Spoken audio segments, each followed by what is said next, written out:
This podcast is part of E2C Network, where we share the whole Auburn experience. Hello and welcome to War Horses, the only college equestrian podcast that's got questions about Auburn that nobody can answer right now. I'm your host, Auburn Elvis. Let's talk about some college equestrian. So we're going to look back at Week 16's action with some meet recaps. First up on Friday, we have Berry College at Lynchburg. I predicted this was going to go 10-0 for Lynchburg. And actually, I'm not even sure this was technically a meet. It might have ended up being a scrimmage. It's kind of hard to tell with Berry these days of what's real, what's not. But they only rode 3 riders and fences, and then they did 4 on the flat. So who knows how this is going to go down in the official records. But Lynchburg won fences 3-0, and they won the flat 3-1. And that totaled up being 6-1 win for Lynchburg. So this is kind of what we expected out of both teams. Lynchburg continues to dominate those younger programs, and Berry continues to have, we'll just say, first-year issues. So after that, we'll take a look at Minnesota Crookston at UT Martin.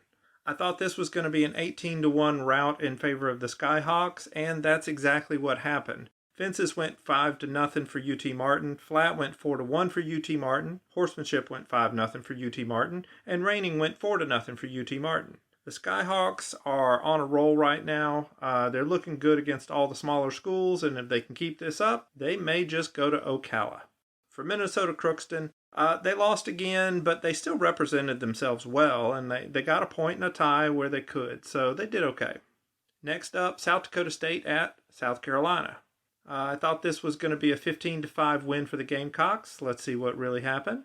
South Carolina won fences 4-1, they won flat 4-1, they won horsemanship 4-0, and they won reining 3-1. That adds up to a 15-3 final score.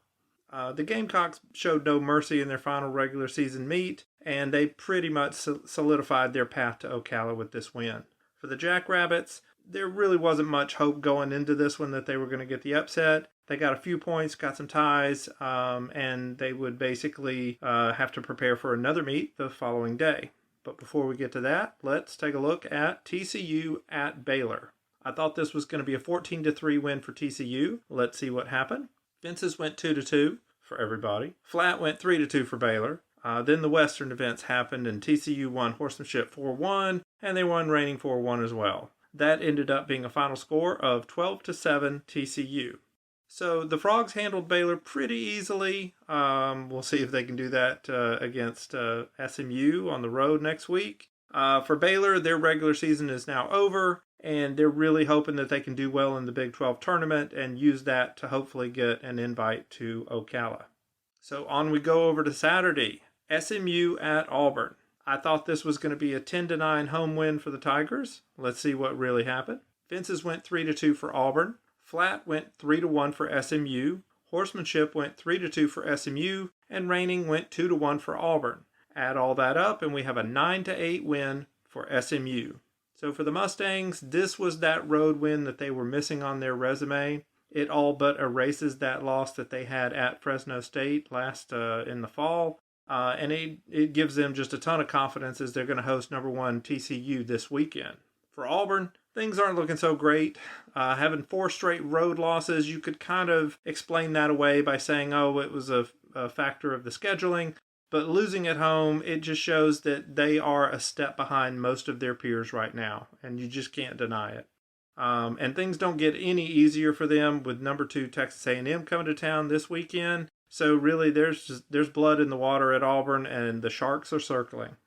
All right, we got another meet here. South Dakota State at Georgia. In the previews, I thought this was going to be 17-2 for Georgia. Let's see what really happened. Fences went 3-2 for Georgia. Flat went 5-0 for Georgia. Horsemanship went 4-1 for Georgia, and reining went 4-0 for Georgia. Add that up, and that's a 16-3 Georgia win. This was a nice ending to the regular season for the Bulldogs. They hammered South Dakota State as expected, and now they're going to get ready to face Auburn in the first round of the SEC tournament. For South Dakota State, they were really up against it again in this one, but they did get a few points, and they did pretty well, all things considered. The next meet on the schedule was Berry College at Sweetbriar. This one got canceled. No idea if it was a forfeit or not, but it's embarrassing regardless, so we'll just move right along.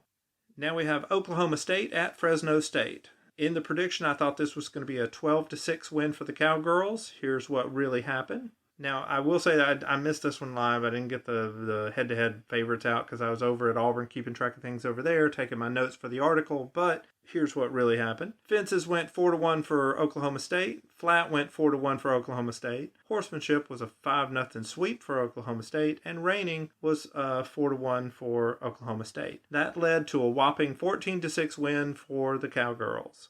So for Fresno State, this was not a great showing at home. They really got stifled at every turn on Saturday. Now they're going to regroup and see if they can get a win or two in the Big 12 tournament. For Oklahoma State, this was a strong win on the road, and it showed that even in a down season, which this is definitely a down season for them, they can still outmuscle half of the conference.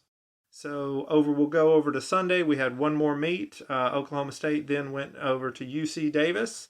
In the predictions, I thought this was going to be a 9-8 road victory for Oklahoma State. Here's what really happened. Fences went 3-2 for Oklahoma State. Flat went 3-2 for Oklahoma State. Horsemanship went 3-2 for Oklahoma State. And then reining went 4-1 for UC Davis. So that ended things up in a 10-10 tie. And when they did the tiebreaker, it went to Oklahoma State. Now, let me tell you, though, it was very close. Both teams ended up scoring the same amount of judges' points in the jumping seat.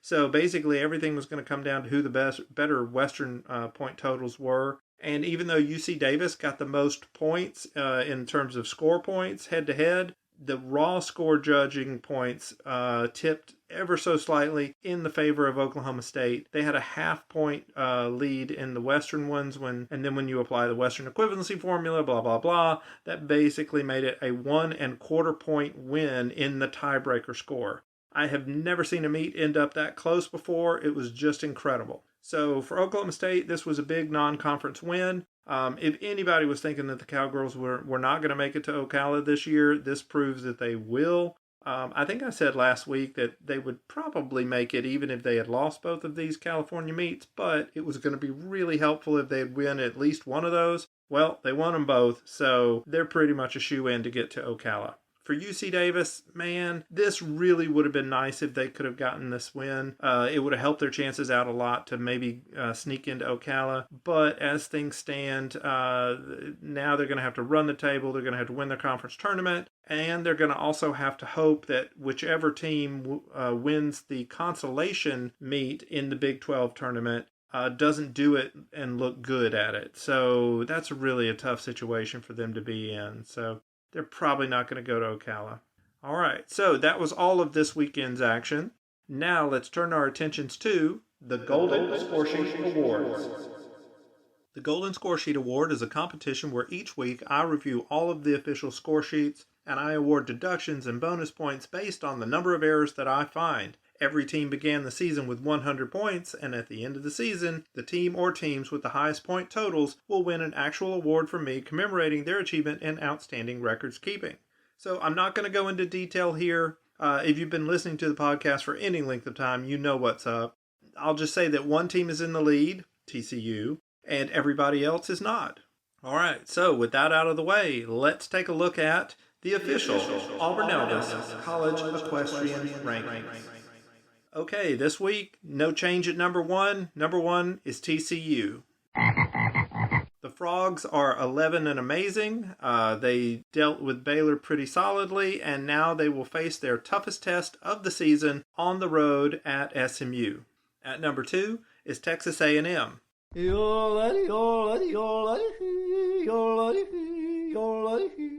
The Aggies were idle. They're 8-2 overall. They're undefeated at home, and they have a big road test ahead of them at Auburn this week, where they want to prove that they can do just what SMU did.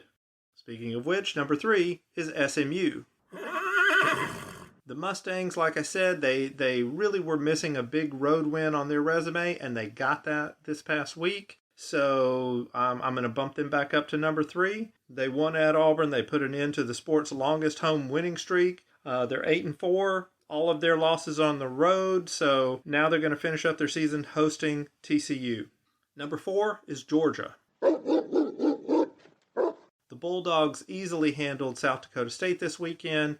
They're undefeated at home and they have a record of 8-4 as well. Number 5 is still Auburn. With the Tigers losing at home to SMU, they still have a better record than South Carolina, and that shows you just how far the gap between number 5 and number 6 was. The Tigers are now 6-5, the third in the SEC, and they are kind of struggling. But as I said, their resume is still better than the number 6 team. And the number 6 team is South Carolina. The Gamecocks batted around poor South Dakota State at home this weekend to improve to 7-6 overall. They are 4th in the SEC, and nobody can argue with that. Number 7 is Oklahoma State. Yeehaw! The Cowgirls picked up a pair of wins on the road to improve to 6-6. They are 2nd in the Big 12 and have finished their regular season. Number 8 is UT Martin. The Skyhawks took out their frustrations on Minnesota Crookston this weekend, and they improved their record to 5-7. They are 1st in the ECAC, and if they can win their conference tournament, they should remain at number 8. So we'll see. And now here's where things get dicey. The top 8 teams are going to get invitations to the National Championship tournament down in Ocala. So if the season ended today, those 8 teams would get in because they are the most deserving. After that, very difficult to pick who's next. But I'm going to go ahead and do it. Number 9 is Delaware State.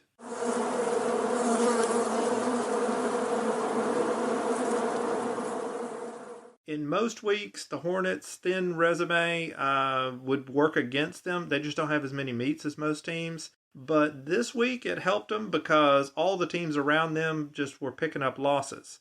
Delaware State has a 4-4 record, and if they could run the table through their conference tournament, they may be able to impress the voters just enough to get an invite over whichever of those Big 12 teams wins their consolation meet in the tournament.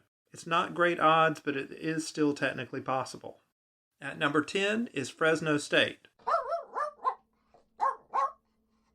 Now, on paper, Fresno State and UC Davis are very, very close. They're so close that if their meet had been at Davis instead of in Fresno State a couple of weeks back, then we would know one way or another which of these teams was better. But for now, that home win over SMU, plus the fact that they did beat UC Davis at home as well, that looks really good on their resume, and it's enough to move them just above the Aggies, even though I think personally the Aggies might be a better team. They just don't have as good of a resume, but we're going to go off the resume. And for the Bulldogs, they have a 3-8 record, and they are 3rd in the Big 12. Now let's take a look at the single discipline teams. Here are those rankings. Number 1 is Lynchburg. Now, some people still end up being surprised by this, but you got to keep in mind, Lynchburg, Sweetbriar, and Dartmouth have all beaten and lost to one of the other 2 teams. But only Lynchburg has a road victory in that round robin. Plus, when you compare the margin of victories that they've been winning these meets, they come out ahead of the other 2 teams as well. The Hornets are 5-2, and they're going to get ready for the conference tournament that's coming up in a few weeks. Number 2 is Sweetbriar.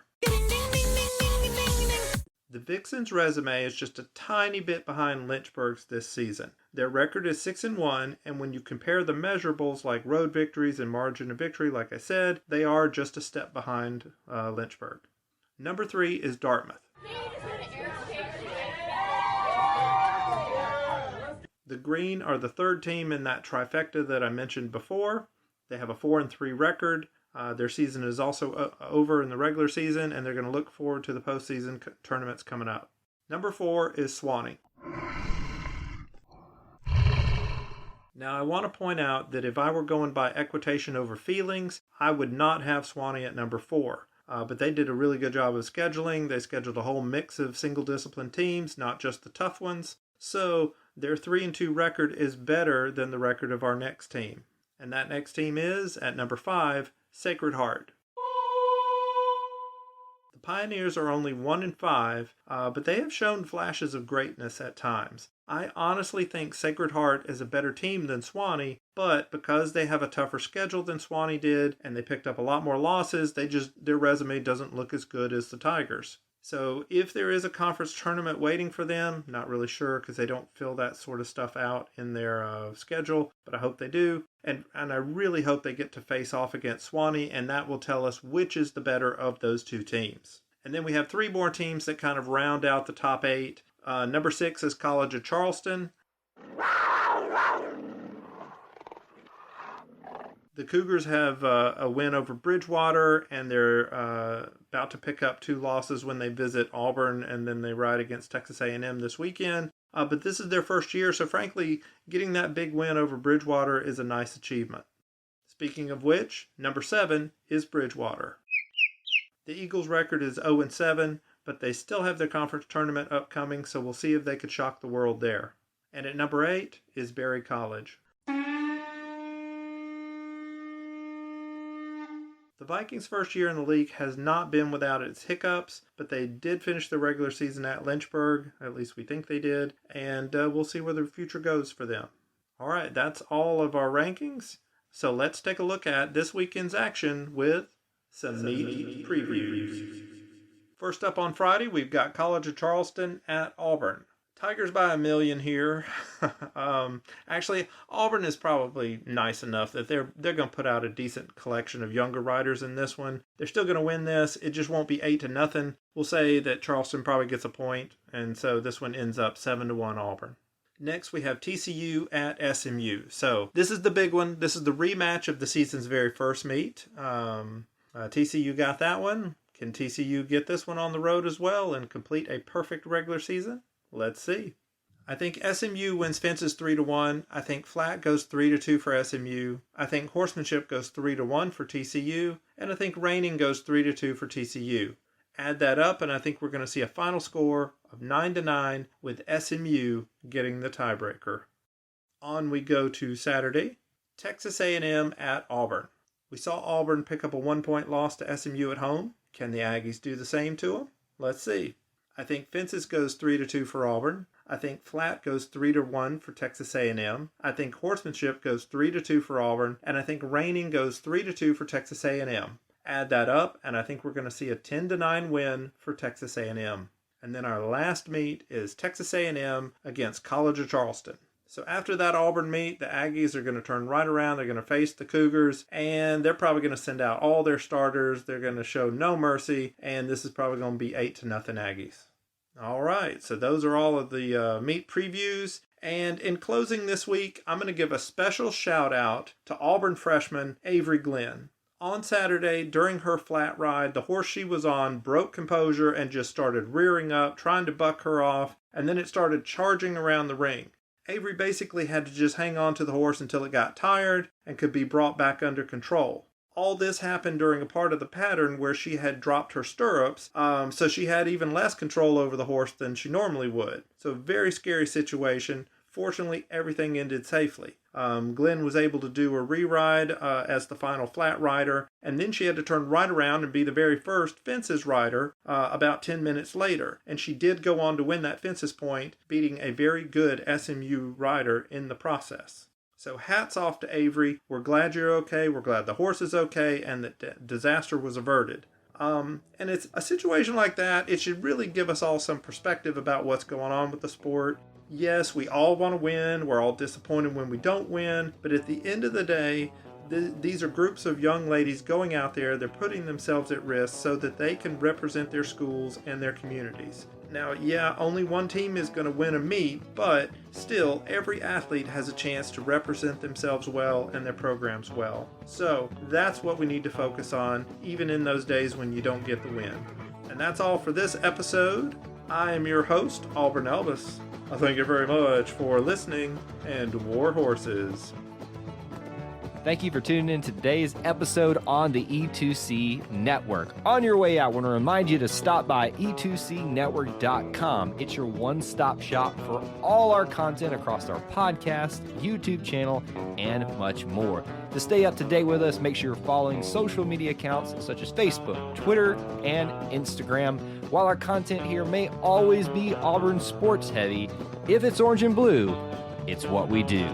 War Eagle.